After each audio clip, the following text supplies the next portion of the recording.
สบายดีท่านผู้ชมที่เคารพสบายดีตอนเช้าท่านผู้ชมที่เคารพตอนรับท่านผู้ชมเข้าสู่ข่าวเช้าอรุณใหม่จากหงข่าวโทรภาพแห่งชาติลาวพบกันในเช้าของวันอังคารที่23ธันวาคม2025หับหน้าที่รายงานข่าวภาคนี้ข้าพเจ้าสุริวัลย์พลเยี่ยมพร้อมด้วยเอกสารทิพย์ประจักษ์จะสบายดีเอกสารวันนี้พวกเขาก็มีหลายข่าวที่น่าสนใจมานำเสนอโดยเฉพาะได้มีพิธีมอบรับโครงการก่อสร้างโรงเรียนมิตรภาพลาวจีนเจ้าพร้อมเดียวกันนั้นก็มีข่าวของการอภัยโทษสำหรับนักโทษที่ว่าได้ว่าเป็นคนที่ดุมันห้าวหันและก้าวหน้าและก็ประพฤติตัวดี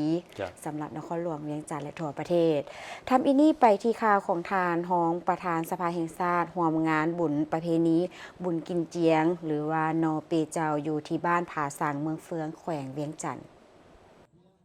วันที่20ธันวาคม2025ทานเจริญเยียเปาเฮอห้องประธานสภาแห่งชาติเป็นเกียรติเข้าร่วมงานบุญกินเจียงหรือนอเปเจ้าที่บ้านผาสังเมืองเฟืองแขวงเวียงจันทร์มีการนำขันเมืองพนักงานปฏิบัติอาวุโสบำนาญผู้ทรงคุณวุฒิเจ้ากกเจ้าเหล่าหัวหน้าสิงสาวพร้อมด้วยพ่อแม่ประชาชนบรรดาเผ่าเข้าร่วมในพิธีทานบุญมีกายงห้องหัวหน้าห้องการศึกษาและกีฬาได้ขึ้นรายงานการกะเกียมเสนอความเป็นมาของบุญกินเจียงนอเปเจ้าเผ่ามงว่าโดยปฏิบัติตามฮิตของประเพณีของเผ่ามงแต่ละปีฮอดเดือน12สากลได้จัดตั้งการเฉลิมฉลองบุญปีใหม่ซึ่งพวกเฮาเอิ้นกันว่านอเปเจ้าและก็ได้จัดกันมาตั้งแต่ดนนานแล้วเป็นการส่งท้ายปีเก่าและต้อนรับปีใหม่เป็นการตีราคาผลสำเร็จแห่งการผลิตผลปลูกการปฏิบัติเวียกงานรอบด้านของประชาชนลาวบรรดาเผ่าเว้ารวมเว้าเฉพาะแม่นชนเผ่ามงในรอบ1ปีผ่านมาชนเผ่ามงแม่นชนเผ่าหนึ่งใน50เผ่าที่สภาแห่งชาติได้รับฮ้องเอาและนอนใน8เผ่าชนเผ่ามงได้มีวัฒนธรรมฮิตของประเพณีอันดีงามที่เป็นเอกลักษณ์ของเผ่าและนอนในวัฒนธรรมของชาติลาวแต่ดึกดำบรรพ์เคียงคู่กับเผ่าอื่นๆในสาธารณรัฐประชาธิปไตยประชาชนลาวชนเผ่ามงมีมูลเสื้อต่อสู้พิราญหาญบ่ยอมจำนนมีความอดทนมีความกล้าหาญดุมันในการออกแรงงานเคียงบ่าเคียงไหลกับเผ่าต่างๆบุญกินเจียงนอเปเจ้าเป็นงานบุญใหญ่ของเผ่ามงและ1ปีได้มีเทื่อหนึ่งโดยการหมุนเวียนมาฮอดวันเวลาเดียวกันซึ่งจัดขึ้นท้ายปีกงกับเดือน12สากลและกงกับแฮม15ค่ำของเดือนเจียงเดือนเผ่าลาวเพื่อส่งท้ายปีเก่าและต้อนรับปีใหม่ชนเผ่ามงได้มีประวัติความเป็นมาพร้อมเผ่าอื่นๆในสาธารณรัฐประชาธิปไตยประชาชนลาวและตั้งถิ่นฐานภูมิลำเนาอยู่ภูดอยและอยู่ปนเปน้ำเผ่าต่างๆในภาคเหนือภาคกลางของสาธารณรัฐประชาธิปไตยประชาชนลาวการเฮ็ดบุญนอเปเจ้าของเผ่ามงจัดขึ้นภายหลังการเก็บกู้ผลผลิตกสิกรรมสำเร็จก่อนจะถึงบุญนอเปเจ้าของประชาชนเผ่ามงจะได้มีการห่างหากักเกี่ยมสิ่งต่างๆที่จำเป็นต้นแมนเตาโฮมเครื่องมือออกแรงงานทุกชนิดกักเกี่ยมเสบียงอาหารการกินประเภทต่างๆและเครื่องใช้ภายในครอบครัวเช่นข้าวปะป๋าพักฟืนน้ำเครื่องนุ่งห่มและอื่นๆให้เพียงพอภายในกำหนด3วันในเวลาเฮ็ดบุญต้องได้คลัม3วันเป็นต้นห้ามใช้จ่ายเงินคำห้ามไปออกแรงงานไปซอกหากินห้ามเล่นผ้ามีดที่เป็นประเภทของแหลมคมและอื่นๆบุญกินเจียงเผ่ามงแม่นจัดพิธีตามประเพณีคือส่งท้ายปีเก่าต้อนรับปีใหม่เข้าในวงเวียนเพื่อกำจัดปัดเป่าสิ่งชั่วร้ายพยาธิโลคาสิ่งที่บ่ดีให้ไปน้ำปีเก่าและอวยพรไซอันประเสริฐต้อนรับปีใหม่จากนั้นเอิ้นขวัญให้แก่สมาชิกภายในครอบครัวและประชาชนพี่น้องสิงสาวต่างๆในทั่วตระกูลและผู้อยู่ภายในบ้านนำพาเฮ็ดฮีดกินทานของบรรพบุรุษผู้ล่วงลับไปในเมื่อก่อนเพื่อแสดงให้เห็นถึงความเคารพความรู้บุญคุณต่อเขาเจ้าในโอกาสปีใหม่ซึ่งเป็นเงื่อนไขให้แก่สาวหนุ่มหญิงสาวหรือบ่าวสาวได้พบหน้าพ่อตาและมีโอกาสซอกหาคู่เพื่อสร้างครอบครัวในโอกาสนี้ทานเจริญเยียเปาเฮอรองประธานสภาแห่งชาติได้ให้เกียรติโอลมและอวยพรโดยได้แสดงความสมเสยต่อผลงานที่คณะคุมบ้านองค์การปกครองแต่ละบ้านตลอดฮอดพ่อแม่ประชาชนญาติมาได้ในระยะผ่านมาพร้อมนี้ยังได้ยกให้เห็นการหันเปลี่ยนในการสร้างสาพัฒนาประเทศชาติโดยเฉพาะแม่นบ้านผาสังเมืองเฟืองจงสืบต่อสุ่มใส่การผลิตทางด้านกสิกรรมตามท่าแหงในการปลูกการเลี้ยง ให้เป็นขบวนพ่นเด่นและรักษาได้ประเพณีอันดีงามความสามัคคีปองดองเป็นเจ้าการและมีส่วนร่วมในการจัดตั้งปฏิบัติแผนพัฒนาเศรษฐกิจสังคมที่เมืองก็คือบรรดาบ้านวางออกในใส่ยกสูงชีวิตการเป็นอยู่ของพ่อแม่ประชาชนบรรดาเผ่าให้มีชีวิตดีขึ้นเป็นก้าวไปต่อที่ท่านท้องสวรรค์พรหมวิหารรัฐมนตรีกระทรวงการต่างประเทศได้เดินทางไปเยี่ยมยามและเฮ็ดเวียกอยู่แขวงกวางนิงสาธารณรัฐสังคมนิยมเวียดนามในวันที่ 19 ธันวาคม 2025 สหายท้องสวรรค์พรหมวิหารรัฐมนตรีกระทรวงการต่างประเทศแห่งสาธารณรัฐประชาธิปไตยประชาชนลาวได้นำพาคณะผู้แทนกระทรวงการต่างประเทศและคณะพัวพันต่างประเทศศูนย์กลางภาคเยี่ยมยามเฮ็ดเวียกอยู่แขวงกวางนิงในโอกาสที่เดินทางไปเยี่ยมยามเฮ็ดเวียกและเข้าร่วมกองประชุมปรึกษาหารือด้านการเมืองขันรัฐมนตรีระหว่าง2กระทรวงการต่างประเทศลาวเวียดนามครั้งที่ 12 ในวันที่ 17 20 ธันวาคม 2025 ที่สาธารณรัฐสังคมนิยมเวียดนามในโอกาสนี้สหายรัฐมนตรีท้องสวรรค์พรหมวิหารได้แสดงความขอบใจต่อการต้อนรับอันอบอุ่นและมีความปิติยินดีที่ได้มีโอกาสนำพาคณะพบปะเฮ็ดเวียกกับสหายนางจิงทิงมิงแทงรองประธานผู้ประจำการประธานสภาประชาชนแขวงกวางนิงพร้อมคณะที่สำนักงานกรรมการประชาชนแขวงกวางนิงในครั้งนี้พร้อมทั้งแสดงความสมเสยต่อผลสำเร็จอันใหญ่หลวงรอบด้านและมีความหมายทางด้านประวัติศาสตร์ของประชาชนเวียดนามอ้ายน้องญาติมาได้ตลอดระยะที่ผ่านมาซึ่งในผลสำเร็จดังกล่าวก็มีการประกอบส่วนของแขวงกวางนิงเช่นเดียวกันพร้อมนี้ทั้งสองฝ่ายได้แลกเปลี่ยนความคิดเห็นต่อการพัวพันร่วมมือของ2ประเทศโดยได้สมเสยและตีราคาสูงต่อสายพัวพันร่วมมือระหว่าง2ประเทศที่มีการพัฒนาและขยายตัวอย่างบ่หยุดยั้งในขงเขตซึ่งแสดงออกในการสืบต่อมีการพบปะแลกเปลี่ยนเยี่ยมยามซึ่งกันและกันของคณะผู้แทนขันต่างๆแต่ศูนย์กลางฮอดท้องถิ่นอย่างเป็นปกติโดยเฉพาะเป็นการร่วมมือระหว่างแขวงกวางนิงกับบรรดาแขวงท้องถิ่นของสาธารณรัฐประชาธิปไตยประชาชนลาวซึ่งได้ประกอบส่วนอันสำคัญเข้าในการเสริมขยายสายพัวพันพิเศษของ2ประเทศพร้อมนี้สหายรัฐมนตรีท้องสวรรค์พรหมวิหารได้แจ้งผลโดยย่อของกองประชุมปรึกษาหารือด้านการเมืองขันรัฐมนตรีระหว่าง2กระทรวงการต่างประเทศลาวเวียดนามครั้งที่ 12 และได้เข้าเยี่ยมคำนับการนำขั้นสูงคือสหายฝามิงจิงนายกรัฐมนตรี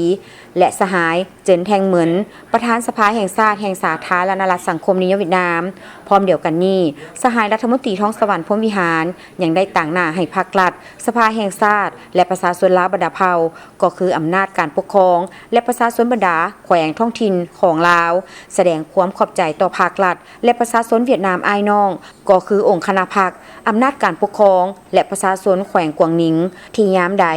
ก็ให้ความเอาใจใส่ช่วยเหลืออย่างล้ำค่าและทันการแก่สาธารณรัฐประชาธิปไตยประชาชนลาวตลอดมาในโอกาสนี้สหายนางจิงทิงมิงแทง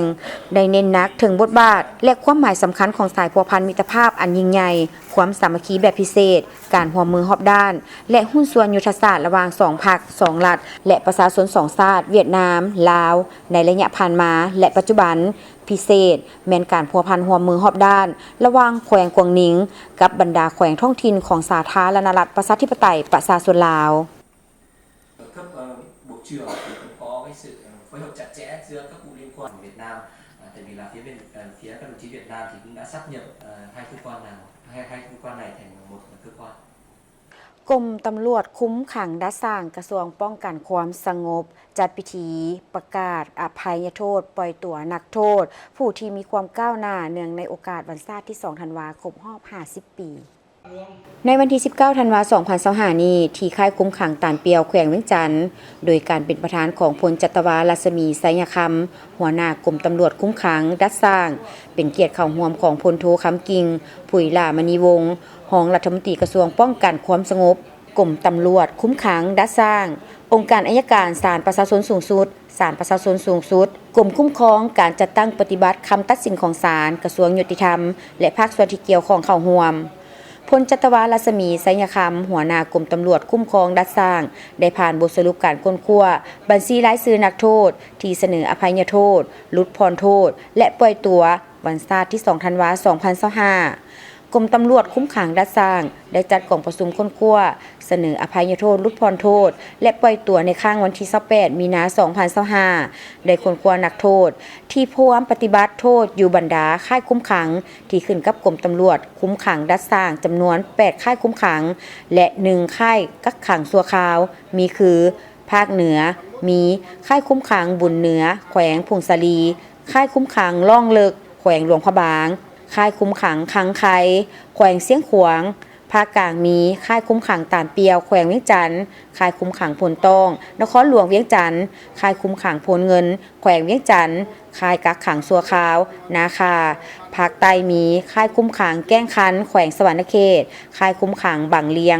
แขวงจำปาสักผ่านการค้นคว้าสามารถสรุปสั่งรวมนักโทษที่ได้รับอภัยโทษลดผ่อนโทษและปล่อยตัวในขอบเขตทั่วประเทศทั้งหมดมี 1,115 คนหญิง152 คนในนี้ต่างประเทศ51คนหญิง6คนโทษตลอดชีวิตมี41คนหญิง3คนในนี้ต่างประเทศ4คนเฉพาะค่ายคุ้มขังตานเปียวแขวงเวียงจันทน์ได้รับการอภัยโทษลดผ่อนโทษและปล่อยตัวมีจำนวนทั้งหมด265คนหญิง29คนในนี้ลดผ่อนโทษมีจำนวน255คนหญิง27คนปล่อยตัวมีทั้งหมด10คนหญิง2คนโอกาสนี้พันเอกสมไสแสงคำยองรองหัวหน้ากรมตำรวจคุ้มขังดัดสร้างได้ผ่านรัฐดำรัสของประธานประเทศว่าด้วยการอภัยโทษแก่นักโทษที่มีความก้าวหน้าในขอบเขตทั่วประเทศเนื่องในโอกาสวันชาติที่2ธันวาคม2025ครบรอบ50ปีผ่านรายชื่อนักโทษผู้ที่ได้รับอภัยโทษปล่อยตัวอยู่บรรดาค่ายของศูนย์กลางเป็นเกียรติมอบใบยั่งยืนปล่อยตัวโดยพลจัตวารัศมีไสยคำหัวหน้ากรมตำรวจคุ้มขังดัดสร้างอยู่มาเพิ่นก็ได้อภัยโทษปล่อยตัวก่อนกำหนดผู้เห็นบุญคุณของพรรครัฐอำนาจการปกครองก็คือเจ้าหน้าที่ที่เพิ่นให้อภัยโทษเขาน้อยในเมื่อเฮือนเมื่อชาติที่นี้ก็ขอเปลี่ยนแปลงแนวคิดจิตใจขอสร้างตนเองกลายเป็นคนดีในสังคมและครอบครัวผ่านมากับหัวกินแดงแข็งใจมาแล้วทั้งนั้นหน่อยเองจึงขอผู้บุญคุณอย่างลึกซึ้งมันยังการนำทุกขันอำนาจการปกครองทุกท้องถิ่นให้การอภัยโทษในมือนี้พวกข้าน้อยก็ขอปฏิญาณตนต่อไปว่าบ่เฮ็ดแนวที่มันผิดต่อระเบียบกฎหมายหากินด้วยสอบทำนำกับบ้านกับเมืองกับครอบครัวถ้าว่าผู้ใดยังปฏิบัติโทษปฏิบัติระเบียบอยู่ในข่ายนี้ก็ขอให้ตั้งใจปฏิบัติระเบียบให้มันได้พลโทคำกิ่งผุยหล่ามณีวงศ์รองรัฐมนตรีกระทรวงป้องกันความสงบได้ให้เกียรติโอลมตักเตือนนักโทษผู้ที่ได้รับการปล่อยตัวโดยในเน้นนักให้ผู้ที่ได้รับการอภัยโทษปล่อยตัวและลดผ่อนโทษทุกคนเอาใจใส่ปฏิบัติระเบียบกฎหมายก็คือระเบียบของค่ายคุ้มขังให้ได้ดีกลายเป็นบุคคลที่มีความตื่นตัวบุกบืนห้าวหันออกแห่งงานเพิ่มพูนผลิตผลปรับปรุงเปลี่ยนแปลงและพัฒนาตัวเองเพื่อให้กลายเป็นนักโทษดีเด่นได้รับการปล่อยตัวก่อนกำหนดในต่อหน้าได้มีพิธีมอบพักโครงการก่อสร้างโรงเรียนมิตรภาพลาวจีนโดยการช่วยเหลือจากโครงการเชื่อมต่อสายส่งไฟฟ้า500กิโลโวลต์ลาวจีนของบริษัทสายส่งไฟฟ้าแห่งชาติลาวจำกัดภายใต้หัวข้อไฟฟ้าส่องแสงลาวจีนร่วมกันสร้างอนาคตพิธีได้จัดขึ้นในวันที่19ธันวาคม2025อยู่ที่โรงเรียนประถมบ้านน้าหมอใต้เมืองน้าหมอแขวงอุดมไซโดยการเข้าร่วมและเปิดป้ายอนุสรณ์ของท่านบุญคงลาเจียมพรเลขาพรรคแขวงอุดมไซท่านไก่เพชรอินภูเวียงเลขาพรรคเมืองน้าหมอท่านหลี่จงลู่ผู้อำนวยการใหญ่บริษัทสายส่งแห่งชาติลาวท่านหยางจินกัวรองผู้อำนวยการใหญ่บริษัทวิศวกรรมสายส่งพลังงานยูนนานสาธารณรัฐประชาชนจีนซึ่งมีหัวหน้าแผนกศึกษาธิการและกีฬาแขวงหัวหน้าห้องการและคณะอำนวยการครูนักเรียนพร้อมโดยแขกถูกเชิญทั้งสองฝ่ายในพิธีท่านลีจงลู่ได้มีคำเห็นว่าโรงเรียนประถมน้าหมอ ซึ่งแม่นบริษัทสายส่งไฟฟ้าแห่งชาติลาวจำกัดได้ให้การช่วยเหลือในการก่อสร้างรวมทั้งอุปกรณ์การเรียนการสอนในมูลค่า 200,000 ดอลลาร์สหรัฐซึ่งเป็นโครงการสนับสนุนจากโครงการเชื่อมต่อสายส่งไฟฟ้า500 กิโลโวลต์ลาวจีนได้สำเร็จและมอบอุ่นในครั้งนี้ได้แสดงให้เห็นถึงมิตรภาพและการร่วมมือที่ดีระหว่างลาวและจีนและจะกลายเป็นแรงให้ความรู้เพื่อเพิ่มประสิทธิภาพให้แก่ระบบการศึกษาภายในท้องถิ่น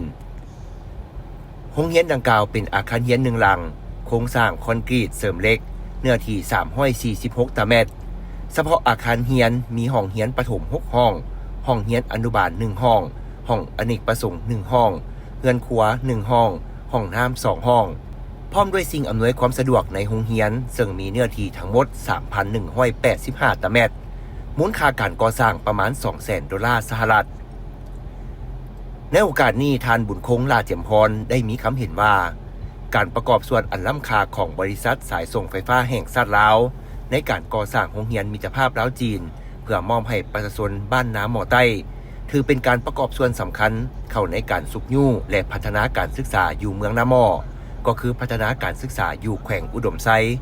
ทั้งเป็นแบบอย่างในการสร้างคู่ร่วมศัตรกรรมลาวจีนและได้เรียกร้องมายังผู้บริหารการศึกษาและประชาชนบ้านน้ำหมอใต้จงพร้อมกันเอาใจใส่ปกปักรักษาและนำใส่โรงเรียนให้ได้ยาวนานประกอบส่วนเข้าในการสร้างอนาคตให้ลูกหลานซึ่งแม่นนอแหนงผู้สืบทอดอนาคตของประเทศชาติให้มีคุณภาพสูงในพิธีทางบริษัทสายส่งไฟฟ้าแห่งชาติลาวจำกัด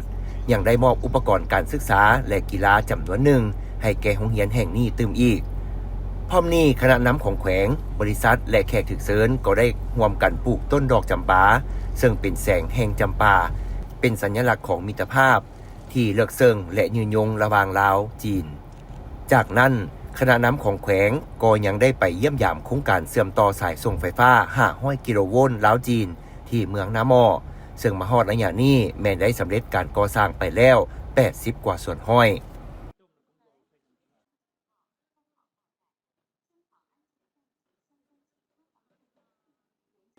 ชาวกสิกรจำนวนหลายสนใจการปลูกหัวดุกเดือหรือว่าหัวผูกสายพันธุ์ลาวจงจิ้งยาโมยี่เพื่อเป็นสินค้าสร้างรายงานให้แก่ครอบครัวในวันที่20 ธันวาคม 2025 ที่หอวัฒนธรรมแห่งชาติบริษัทดวงดาวสวรรค์จำกัดผู้เดียวได้จัดสัมมนาเกี่ยวกับการปลูกหัวลูกเดือ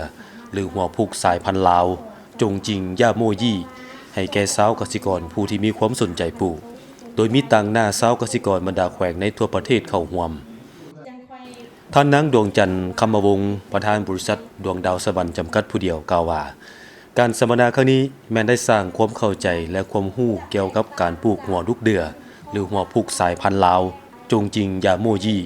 เทคนิคการปลูกและวิธีการต่างๆหัวลูกเดือเป็นพืชที่มีสรรพคุณดีต่อสุขภาพและสามารถแปรรูปได้หลายผลิตภัณฑ์เช่นอาหารชากาแฟเครื่องสำอางและเป็นที่ต้องการของตลาดทั่วโลกฉะนั้นบริษัทจึงมีแนวทางขยายการปลูกร่วมกับประชาชนชาวกสิกรทั่วประเทศจุดประสงค์ของงานแมนอยากให้พี่น้องของพวกเฮาเนาะได้มีแนวพันธุ์หัวดุกเดือและได้ซีมเม็ดเข้าหัวดุกเดือเป้าหมายของพวกเฮาแมน1พวกเฮาอยากเอาโรงงานเนาะไปทุกแขวงที่มีสมาชิกเนาะและให้ส่งเสริมให้ประชาชนมีส่วนร่วมและได้ปลูกหัวดุกเดือนำพวกเฮาอยู่ในลาวของพวกเฮาเนาะสามารถปลูกหัวดุกเดือได้หมดทุกแขวงแต่ให้มีการวิจัยดินก่อนเนาะเพราะว่าพวกเฮาจะได้จัดเอาแนวพันธุ์ที่ถูกกับดินไปให้พี่น้องได้ปลูกเพื่อให้ได้150ล้านหา300ล้านต่อ1เฮกตาร์โดย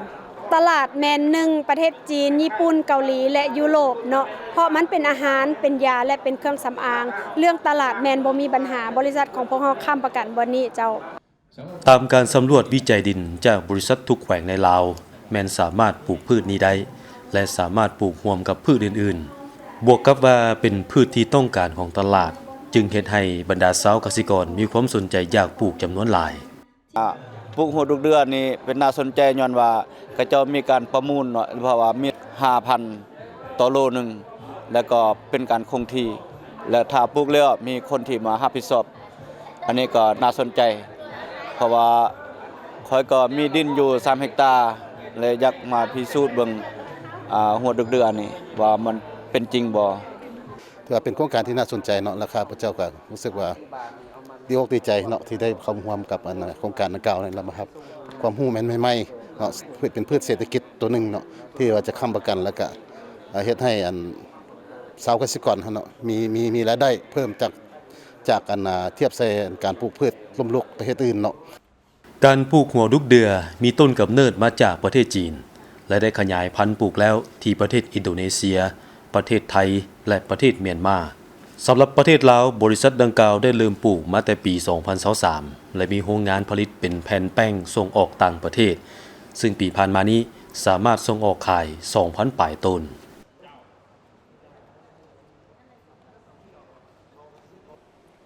ท่านผู้ชมที่เคารพเนื่องในโอกาสที่โทรภาพแห่งชาติลาวได้จัดตั้งการเฉลิมฉลองวันสร้างตั้งครบรอบ 42 ปีในท่าที่ผ่านมาเนาะซึ่งทีมข่าวพวกเขาก็ได้สัมภาษณ์หลายท่านที่มาร่วมในงานครั้งนั้นก็ได้แสดงความรู้สึกเนาะแล้วก็ได้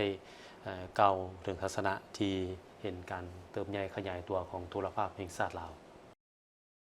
โทรภาพแห่งชาติลาวแม่นสื่อประเภทอิเล็กทรอนิกส์หนึ่งที่ได้รับความน่าเชื่อถือจากสังคมนับตั้งแต่มือสร้างตั้งมาถึงปัจจุบันผ่านมาถึงว่าการแข่งขันพัฒนาสาขาอาชีพสื่อมวลชนจะพ้นเด่นขึ้นนับทางด้านจำนวนและมีรูปแบบที่หลากหลายแต่การกระจายเผยแพร่แน่ในข้อมูลข่าวสารของโทรภาพแห่งชาติลาวก็ยังมีลักษณะก้าวหน้ารักษาได้ความเป็นชาติและสามารถตีถอยได้ทุกปรากฏการณ์ย่อท่อที่มีต่อระบอบใหม่ระบอบประชาธิปไตยประชาชนที่มีพรรคประชาชนปฏิวัติลาวเป็นแกนนำและเนื่องในโอกาสที่ทางโทรภาพแห่งชาติลาวได้จัดงานเฉลิมฉลองวันสร้างตั้งโทรภาพแห่งชาติลาวครบรอบ 42 ปี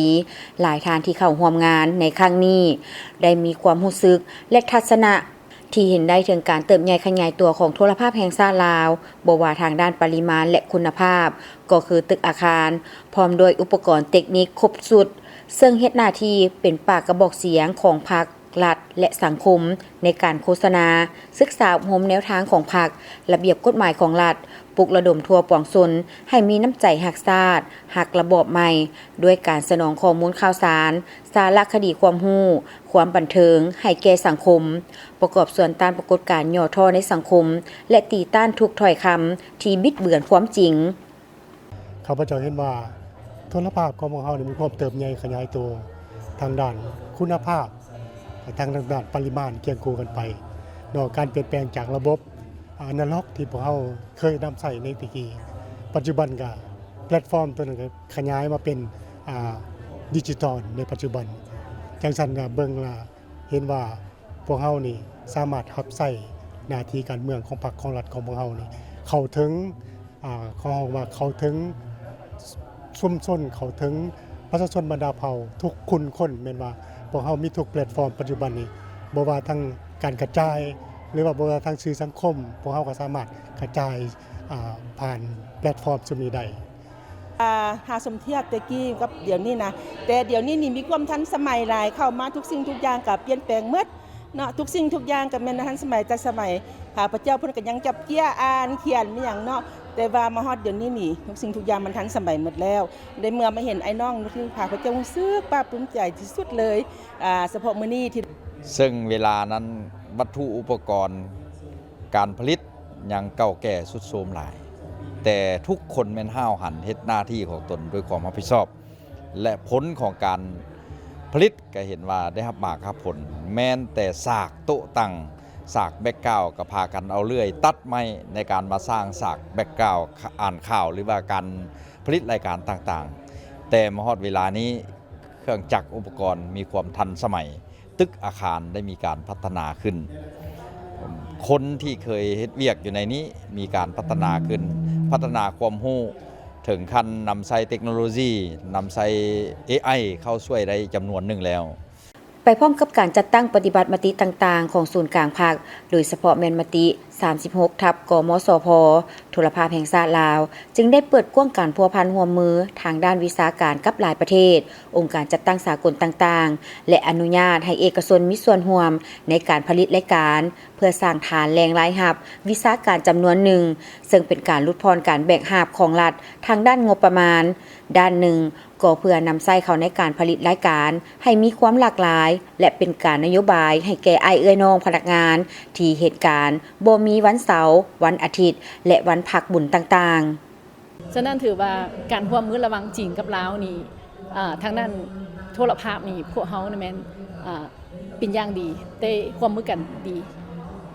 ดีสมควรว่าซั่นซะและก็หวังว่าในโอกาสต่อไปใน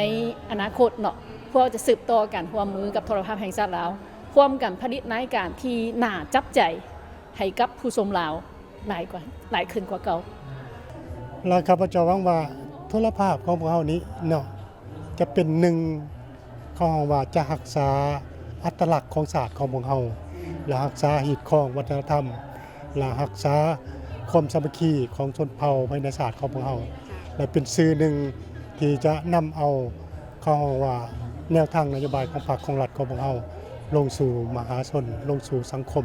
ลงสู่ประเทศชาติบ้านเมืองของพวกเฮาแล้วก็โทรภาพของพวกเฮานี้ก็จะเป็นสื่อหนึ่งอีกในการนำเอาผลสำเร็จในการสร้างสรรค์พัฒนาประเทศชาติไปสู่ประชาชนเนาะอันนั้นเป็นสิ่งที่ภูมิใจเห็นว่าการเติบใหญ่ขยายตัวเนื้อในว่องไวแหลมคมขึ้นแต่สิ่งสำคัญต่อหน้าจะต้องได้พัฒนาบุกปืนต่ออันนี้เป็นความหวังอันหนึ่งที่เชื่อมั่นว่ากำลังแห้งของโทรภาพแห่งชาติจะสืบต่อขยายตัวขึ้นตลอดระยะ 42 ปีผ่านมาโทรภาพแห่งชาติลาวได้มีการเติบใหญ่ขยายตัวเป็นก้าวๆได้มีบทบาทสำคัญเฮ็ดหน้าที่การเมืองด้วยเครื่องมือสื่อสารอิเล็กทรอนิกส์ในสังคมทั้งภายในและต่างประเทศได้รับรู้ถึงแนวทางอันถูกต้องของพรรคแผนงานบุริมสิทธิ์และข้อกำหนดกฎหมายของรัฐปลุกระดมประชาชนให้มีน้ำใจรักชาติรักระบอบใหม่ระบอบประชาธิปไตยประชาชนลาวบนพื้นฐานความสามัคคีเป็นปึกแผ่นของประชาชนลาวบรรดาเผ่าเข้าในการพัฒนาสร้างสรรค์ประเทศชาติตามทิศก้าวขึ้นสังคมนิยมพร้อมเดียวกันนั้นสื่อมวลชนลาวก็มีบทบาทความสำคัญต่อบรรดาการจัดตั้งสากลในการเป็นขัวตอนโฆษณาข้อมูลข่าวสารแก่สังคมหนึ่งในนั้นคือเวียกงานส่งเสริมเวียกงานโภชนาการในสาธารณรัฐประชาธิปไตยประชาชนลาวท่านนางอิสดิโกฮาโมผู้เชี่ยวชาญด้านการสื่อสารและการพัวพันขององค์การอาหารโลกประจำสาธารณรัฐประชาธิปไตยประชาชนลาวได้ให้สัมภาษณ์ต่อสื่อมวลชน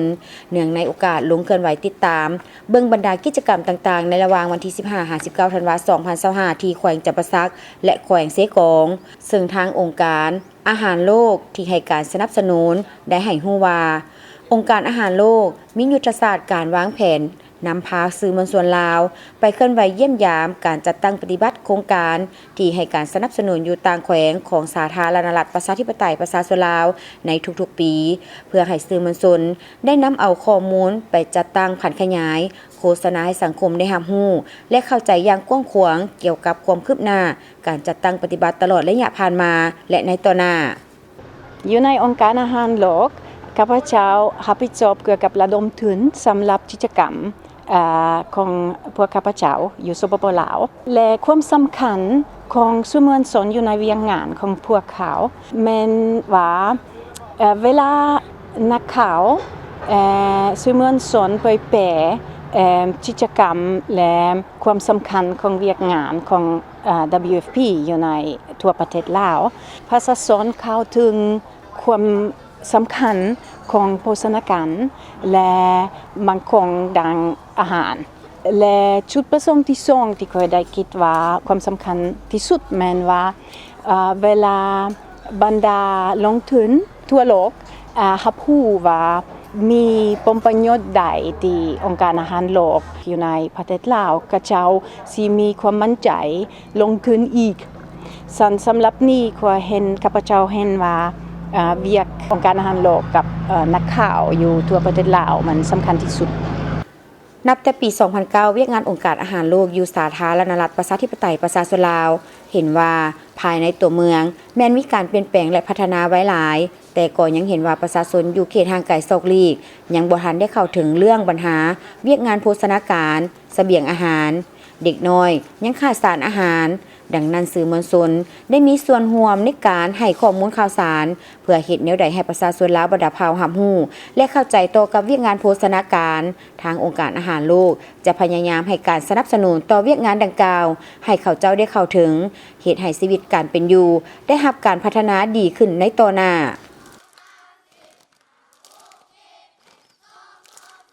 ไปต่อที่คณะเศรษฐศาสตร์และบริหารธุรกิจของมหาวิทยาลัยแห่งชาติได้เปิดงานตลาดนัดนักศึกษาครั้งที่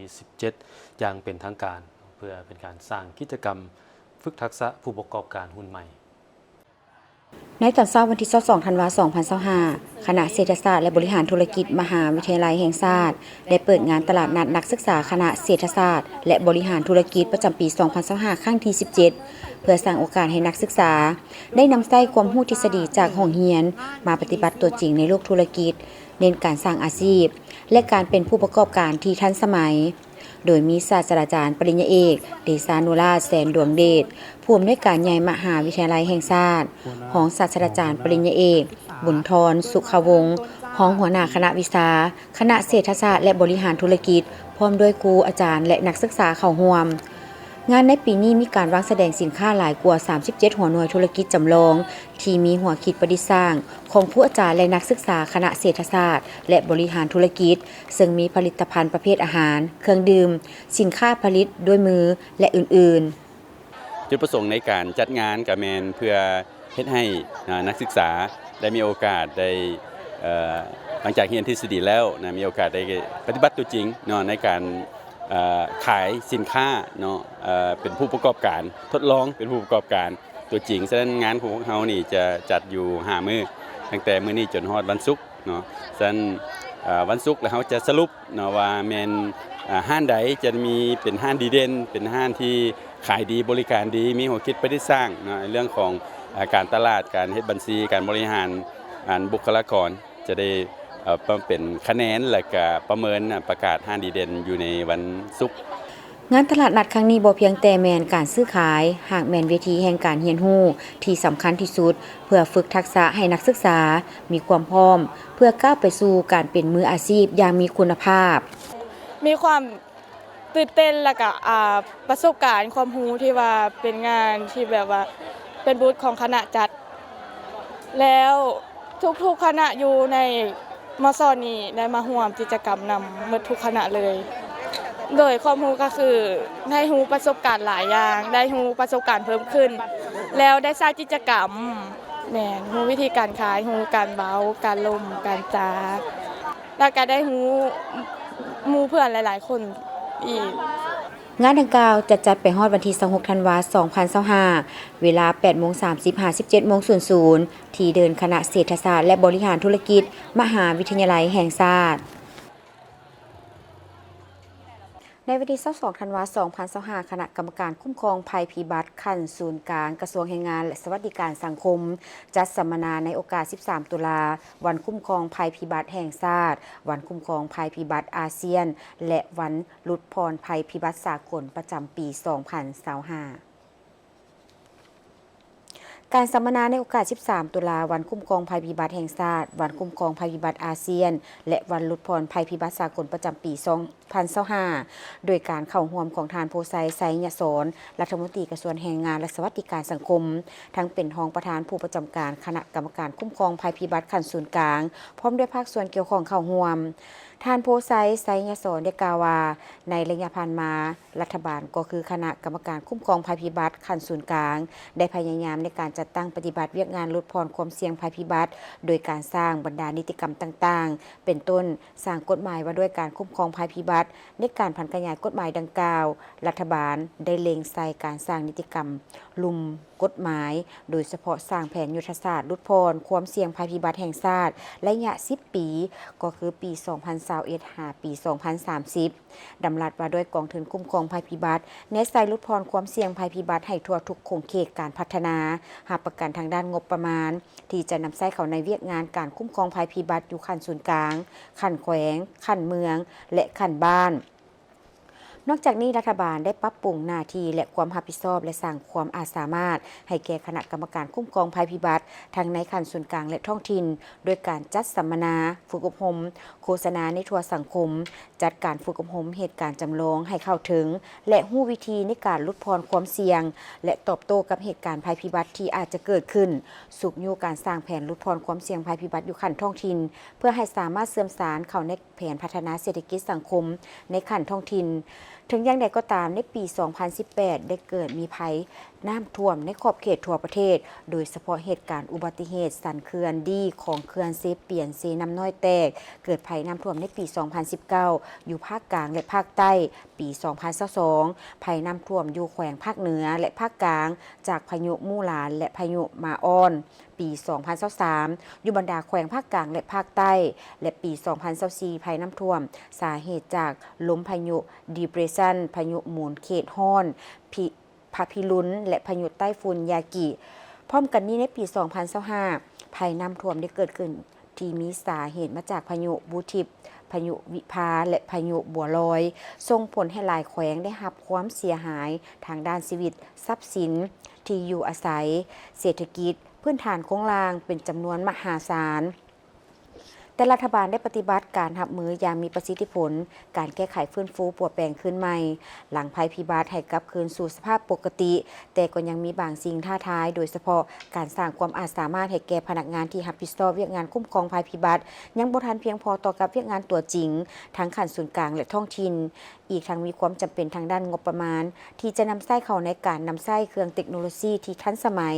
พาหนะอุปกรณ์รวมทั้งส่งเสริมด้านวิชาการการป้องกันควบคุมและฟื้นฟูหลังภัยพิบัติ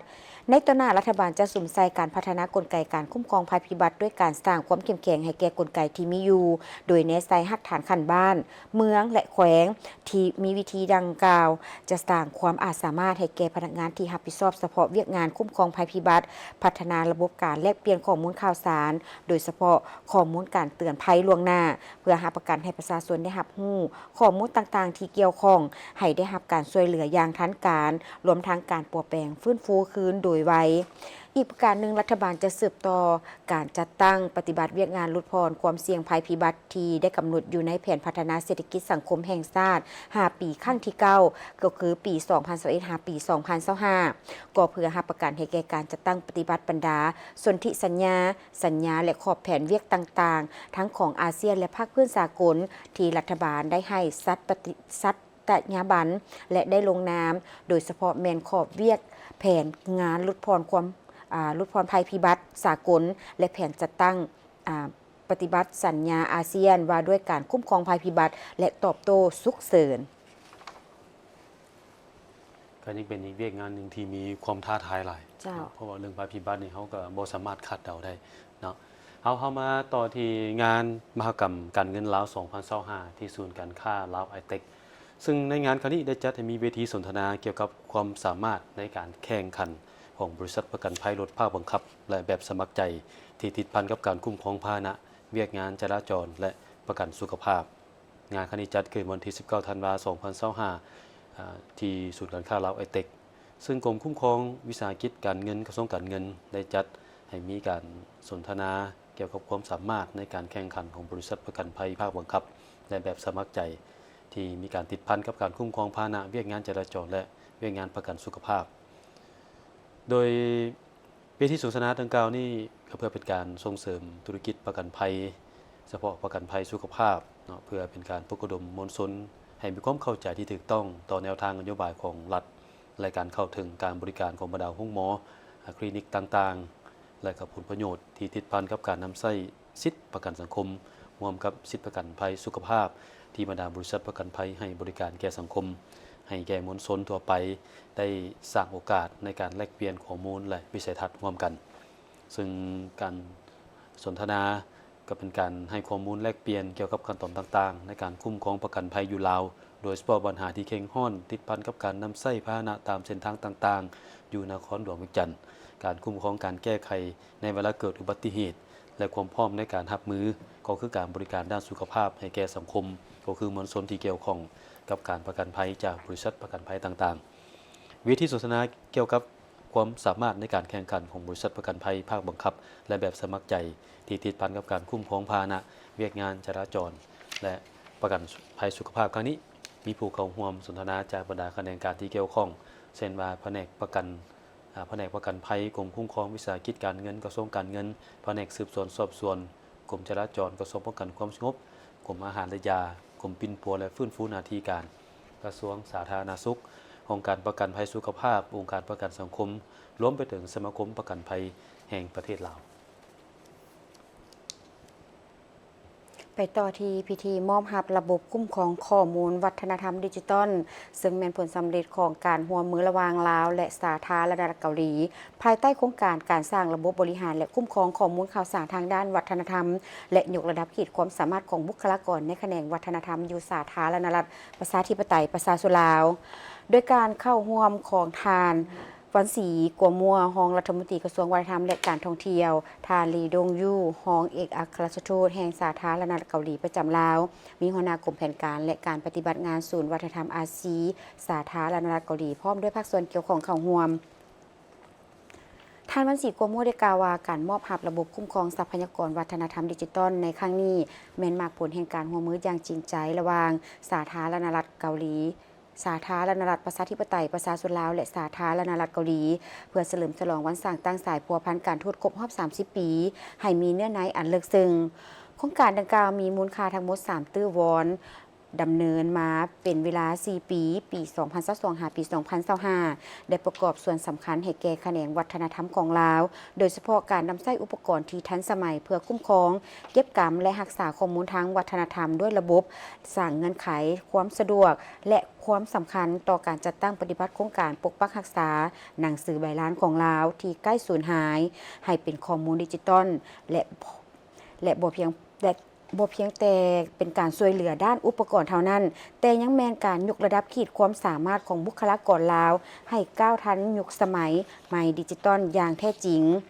เพื่อรับประกันระบบดังกล่าวให้สามารถนำใช้ได้อย่างมีประสิทธิผลและยืนยงทั้งสองฝ่ายได้ลงนามบทบันทึกความเข้าใจโดยเน้นใส่ด้านมาตรฐานเทคนิคสากลความปลอดภัยและการเป็นเจ้าการของข้อมูลและความยืนยงหลังการมอบรับตามพันธะใน MOU จะแมนความรับผิดชอบของฝ่ายลาวพร้อมนี้ยังได้เปิดงานวางแสดงที่12ซึ่งเป็นบุญประเพณีแมนผลงานก่อนค้นคว้าความหมายที่แท้จริงของฮีต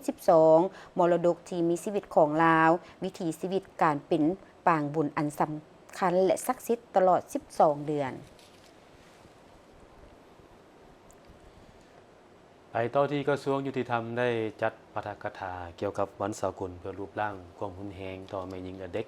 ในท่าที่ผ่านมาโดยการเข้าร่วมของท่านคำพันธ์บุญภาคมรองรัฐมนตรีประธานคณะกรรมการเพื่อความก้าวหน้าของแม่หญิงแม่และเด็กกระทรวงยุติธรรมมีบรรดาหัวหน้าและห้องกรมผู้ต่างหน้ามูลนิธิเอเชียพร้อมด้วยสมาชิกแม่หญิงจากกระทรวงยุติธรรมเข้าร่วมท่านคำพันธ์บุญภาคมได้กล่าวว่าเพื่อแก้ไขปัญหาความรุนแรงต่อแม่หญิงเด็กและแม่หญิงได้สุมใส่กันป้องกันโดยได้เอาการมีส่วนร่วมของเพศชายในการป้องกันความรุนแรงต่อแม่หญิงภายในบ้านและครอบครัวการปาฐกถาเน้นใส่การสร้างความเข้าใจเกี่ยวกับอำนาจที่บ่เท่าเทียมกันระหว่างหญิงชายซึ่งเป็นรากเหง้าความรุนแรงความเป็นชายที่เป็นบวกสุขภาพเจริญพันธุ์และสุขภาพทางเพศเพื่อป้องกันความรุนแรงและส่งเสริมสุขภาพและสิทธิเจริญพันธุ์ของแม่หญิงนอกจากนั้นยังเฮ็ดหน้าที่โฆษณาเผยแพร่นโยบายรัฐธรรมนูญกฎหมายและสนธิสัญญาสากลต่างๆที่เกี่ยวข้องกับสิทธิของแม่หญิงและเด็กหญิงความเสมอภาพหญิงชายและการลดละความรุนแรงต่อแม่หญิงและเด็กหญิงเพื่อหาประกันให้แม่หญิงลาวบรรดาเผ่าได้เข้าถึงข้อมูลข่าวสารและความรู้ที่เป็นประโยชน์ผ่านสื่อต่างๆเป็นต้นทางโทรภาพวิทยุ Facebook วารสารพร้อมทั้งโฆษณาปลูกจิตสำนึกและให้ความรู้เกี่ยวกับการป้องกันความรุนแรง และบรรดากฎหมายที่เกี่ยวข้องรวมทั้งพลังบทบาทของภาคส่วนที่ให้การปกป้องช่วยเหลือผู้ถูกข้อห้ายโดยเน้นใส่การเปลี่ยนแปลงทัศนคติและพฤติกรรมที่บ่ถูกต้องของประชาชนเพื่อสามารถเข้าถึงการบริการกรณีถูกใช้ความรุนแรงปัจจุบันนี้พรรคและรัฐบาลได้ถือเอาเป็นสิ่งสำคัญต่อกับเวียกงานปกป้องแม่หญิงและเด็กน้อยเพราะเวียกดังกล่าวมีความเสี่ยงที่จะตกเป็นการฆ่ามนุษย์แบบถูกกฎหมายของลาวการแต่งดองที่บ่ถูกต้องตามกฎหมายของลาวจากปัญหาดังกล่าวมานั้นมันจึงเป็นสิ่งท้าทายให้แก่แม่หญิงและเด็กต้องได้รับรู้ข้อมูลข่าวสารต่างๆซึ่งวันสากลรูปร่างความรุนแรงต่อแม่หญิงและเด็กหญิงในครั้งนี้แม่นเน้นใส่การป้องกันและการแก้ไขปัญหาความรุนแรงต่อแม่หญิงและเด็กหญิงความรุนแรงต่อแม่หญิงและเด็กมีผลกระทบอย่างหลวงหลายต่อสุขภาพเกียรติศักดิ์ศรีสวัสดิภาพและความปลอดภัยของผู้ขอให้ความรุนแรงยังสามารถหันเปลี่ยนเป็นความรุนแรงแบบซึ่งหน้าได้หลายวิธีรวมทั้งการควบคุมแบบบังคับการติดตาม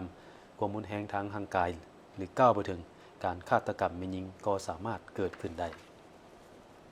หมดเวลาสำหรับการรายงานข่าวภาคเช้าเพียงเท่านี้ขอบใจทุกท่านที่ให้เกียรติติดตามรับชมมาฮอดนี้โฆษกทั้งสองพร้อมด้วยทีมข่าวต้องขอลาไปก่อนสบายดีสบายดี